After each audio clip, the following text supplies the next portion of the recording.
نبی پاک صلی اللہ تعالی علیہ وسلم کے جتنے بھی صحابہ کرام ہیں، ایک تو یہ سارے اللہ تبارک و تعالیٰ کی پسند ہیں۔ اللہ نے جو لوگ چنے پسند کیے انہیں اپنے محبوب کی غلامی کے لیے منتخب فرمایا۔ دوسری بات یہ کہ یہ لوگ بڑے مخلص تھے، ان کی تزکیہ کا، ان کے تصفیہ کا اہتمام خود نبی رحمت صلی اللہ تعالیٰ علیہ وسلم نے فرمایا، یتلو علیکم آیاتنا ویزکیکم۔ خود حضور نے ان پر قرآن مجید کی آیات کی تلاوت کی اور ان کو تزکیہ نصیب کیا۔ پاکیزہ دل، پاکیزہ روح، پاکیزہ مزاج لوگ تھے۔ اس زمین نے، آسمان نے اتنے خوبصورت لوگ نہ اس سے پہلے کبھی دیکھے نہ اس کے بعد کبھی دیکھے، اور تمام صحابہ عادل ہیں، شکا ہیں، مضبوط ہیں۔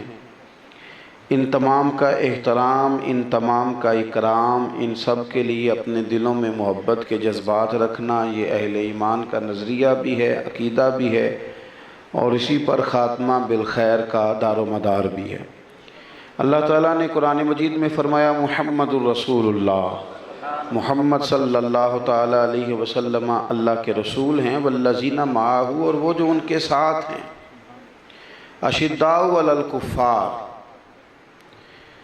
ان کے مزاجوں میں سختی ہے پر کفار کے لیے۔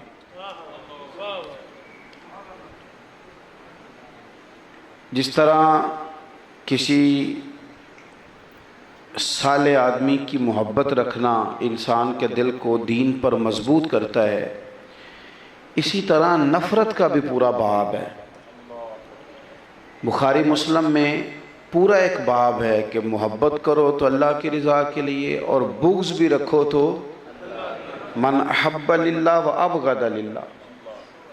دونوں باتیں دین کا حصہ ہیں، اور ایک دو حدیث نہیں، پورا باب ہے اس پر کہ آپ کے دل میں کچھ لوگوں کے لیے ہماری جتنی بھی عداوتیں ہوتی ہیں وہ ذاتی ہوتی ہیں، لیکن پورا ایک باب ہے کتاب و سنت میں کہ ایسے لوگ جو دین کے مخالف ہیں، جو دین اسلام کے خلاف سازش کرتے ہیں، ان کے بارے میں اپنے دلوں کے اندر جذبات رکھنا نفرت کے، یہ بھی پورا باب ہے، پورا باب۔ اور یہ دیکھیں قرآن مجید ہو، احادیث مبارکہ ہو، تو یہاں نفی پہلے ہے، اس بات بعد میں ہے، لا الہ، تو یہ نفی پہلے ہے اور اس بات اس کا بعد میں۔ یہاں بھی فرمایا اشداء علی الکفار، پہلے تیرے دل میں کفر سے، کافروں سے تیری طبیعت کے اندر سختی ہو۔ جب تک انسان کسی چیز کا مفہوم مخالف نہیں سمجھتا اتنی دیر تک وہ مثبت کی طرف بھی نہیں آتا۔ تو صحابہ وہ لوگ تھے جن کے دلوں کے اندر سختی تھی کافروں کے لیے، کفر کے لیے۔ نظام ہمارے ہاں تو اتنی تعریفیں یورپ کی سنائی جاتی ہیں، اتنی کہانیاں سنائی جاتی ہیں، اتنی زیادہ ان لوگوں کی بابت ہمیں مثالیں دی جاتی ہیں، عام آدمی سے لے کر حکمران تک، حتیٰ کہ مذہبی کہلانے والا بھی جو بندہ ادھر کا چکر لگاتا ہے وہ پتہ نہیں وہ کیا بن جاتا ہے، کیا کیا باتیں سناتا ہے، کس طرح کی وہ ان کی تعریف کرتا ہے۔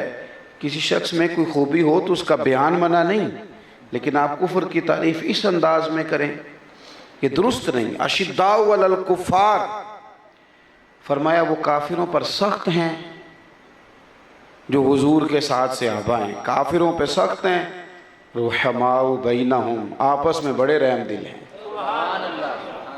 یہ ایک قرآن مجید کا ایک جملہ کافی ہے کہ رحماء بینہم، وہ آپس میں بڑے، اب اتنی مرضی تاریخ ان کا اختلاف بتائے، جب قرآن پاک نے کہہ دیا وہ آپس میں رحم دل ہیں، تو ہم تاریخ لکھنے والے مورخ کو دیکھیں گے یا رب کے قرآن کو دیکھیں گے؟